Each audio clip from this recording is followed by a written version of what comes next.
Elon should just buy Facebook at this point. I keep fucking seeing that. And people are like, Elon saved Twitter, so now he should save all these other platforms. What the fuck are you talking about, save Twitter? Nothing's changed. The only thing that's changed is a 500% increase in slurs. But people like to paint that as Elon's fault. It's not. I don't remember who, I think it was Pop Crave did an investigative report and found that it was like an organized flood of slurs to try and like make it look bad for Elon or something. But he hasn't done shit. Like he just took it over. Nothing has changed. We'll have to wait and see. It's been like 3 days. Mick Foley left Twitter the second Elon bought it. What? Mankind McFoley? Or a different McFoley? Why the fuck would voice crack? Why the fuck would Mankind McFoley care about Elon? OJ Simpson wants to be verified on Twitter after Elon Musk took over. I was actually talking about that earlier today. Yeah, OJ Simpson was asking to be verified.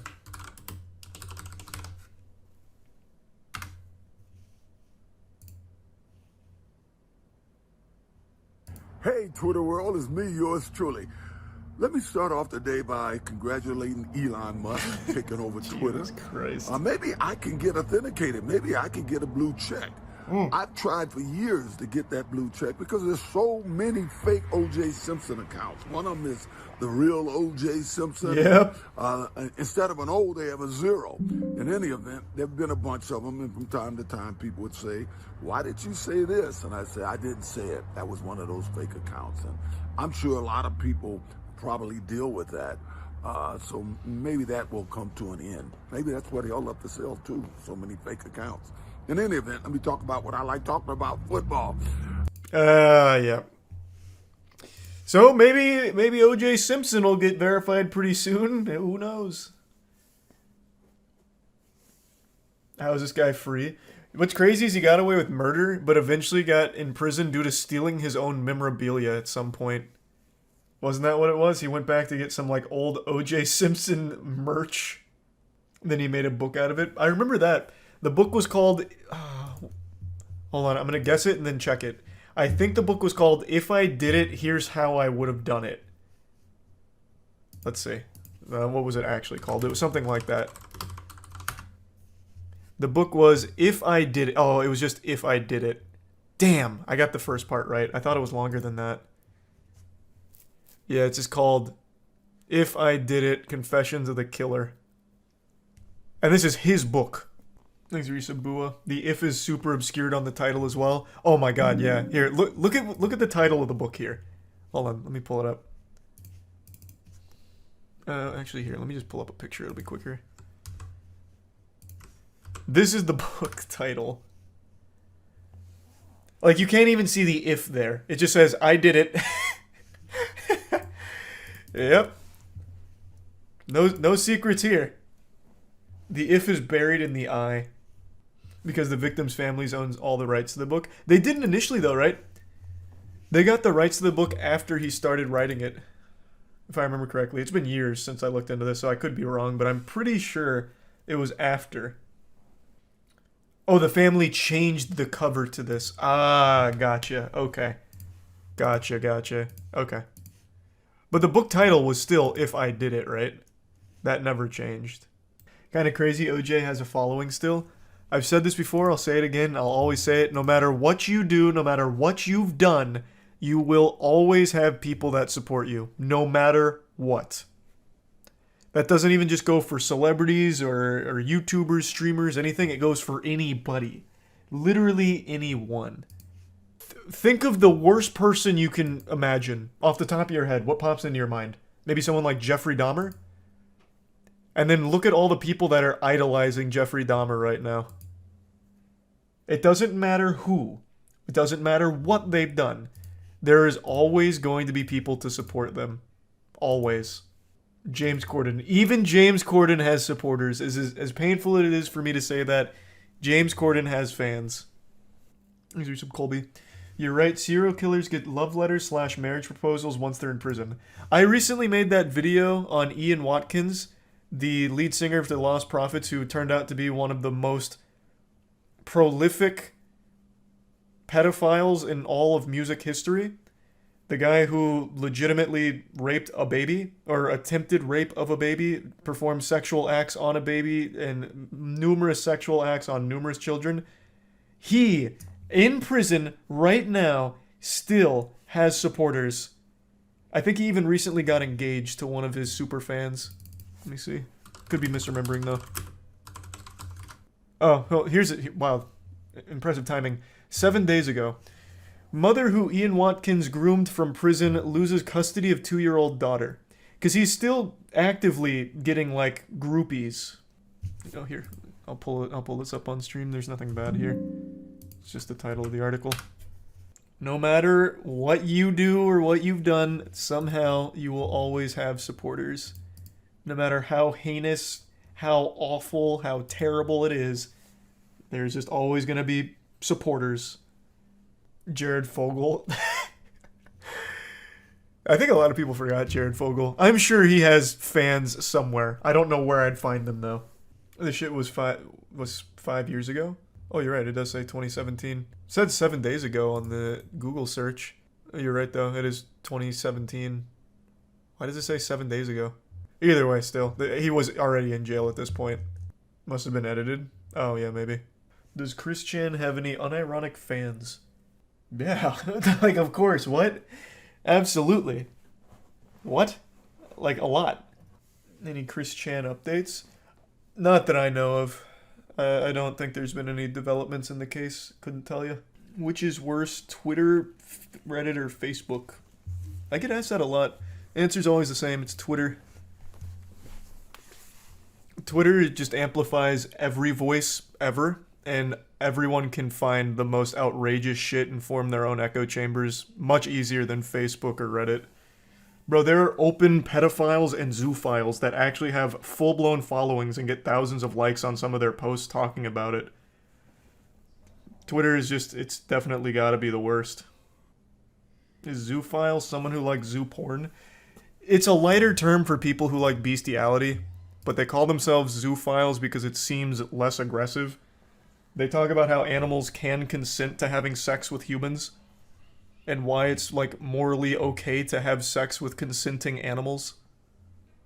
I guess not all of them talk about how they fuck animals in the real world, but the thing that binds all zoophiles together is their sexual attraction to, like, the actual animals. Not like furries. Furries isn't necessarily, like, the attraction to the animal itself. Whereas zoophiles is talking about the sexual attraction to, like, their household pet. Like, they're on very different levels, very different scopes. I thought that was illegal. Fucking animals is. Which is why they try and make it a more accepted thing. The zoophile acceptance movement. That'll never be a thing. I don't think so either, but they're very open about it. The reason we even got here is because someone asked what was the worst platform, and I said Twitter because of things like this. Because it amplifies all of those voices and allows them to find each other and grow their movement together and get people locked into their bubble, their little echo chamber. Twitter is gas for financials. No, I didn't just read that.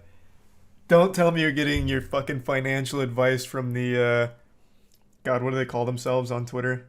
The community? Oh my god. I was just looking at, like, the compilation of their worst financial takes. What are they called? What's that community called? No, not financial gurus. They gave themselves a cool name. Yeah, there it is. There it is. Yeah. FinTWT. Yeah.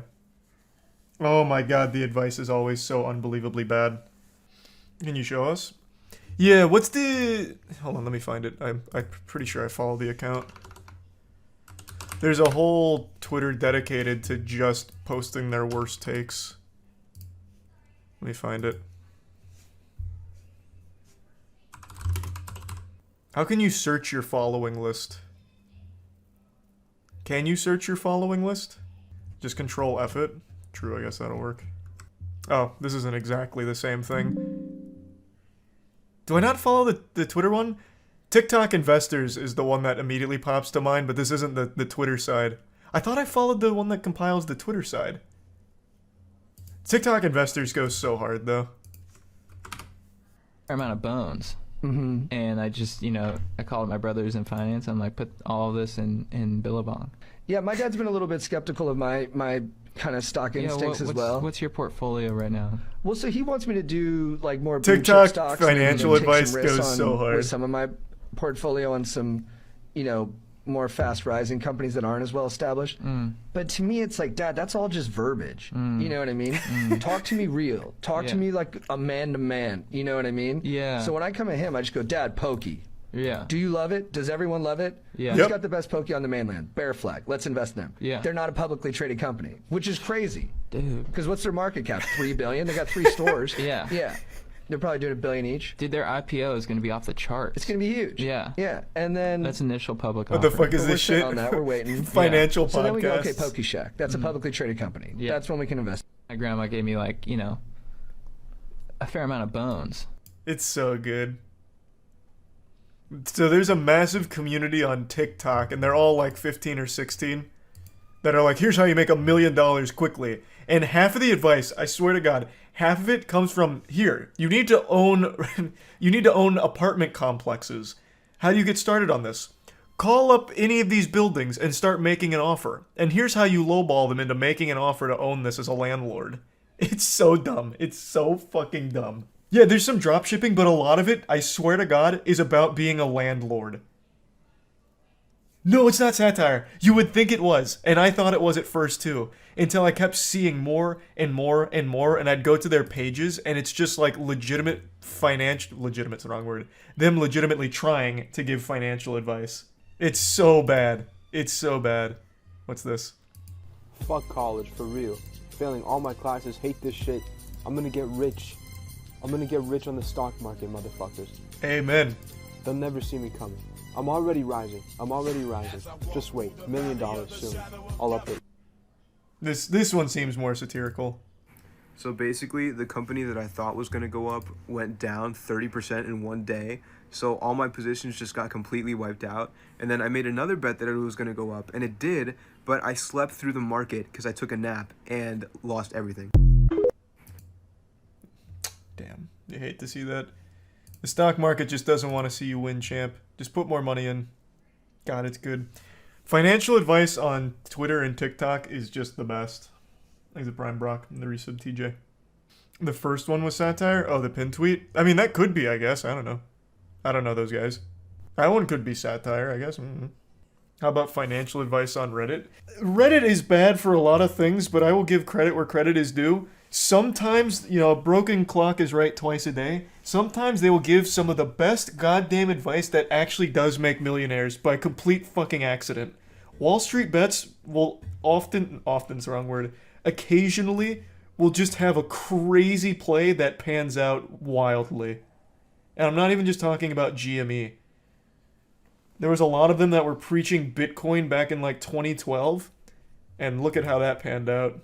So you might, at some point, if you followed all of Reddit's investing and financial advice, you might make money after losing a ton. If you had infinite money and followed all of Reddit's financial advice, you'd lose a lot, but you'd also win sometimes, which is a lot better than TikTok advice, where you'll never win, ever. I think you need to wipe your cam. Why is there something on my cam? What game has the worst community? That's something I thought about a lot. I can never fully decide which game has the worst community. It's fucking hard. The easy answer is things like League and Dota. Though I've never had a negative experience in Dota. But I just feel like that's probably not right. There's probably more toxic communities somewhere. COD? I see a lot of people saying COD. Thanks Prime, Twitch Prime. I can't play with voice chat on because of stream, so I don't actually hear modern COD. But I don't actually see COD people online constantly at each other's throats.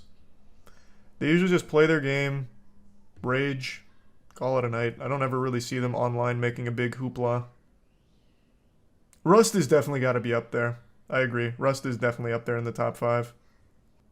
Make a tier list of the most toxic communities. Actually not a bad idea. Going through like all of the biggest drama with the major communities. Figuring out which are the most toxic. See, like that right there's a fucking banger of an idea. Might do that.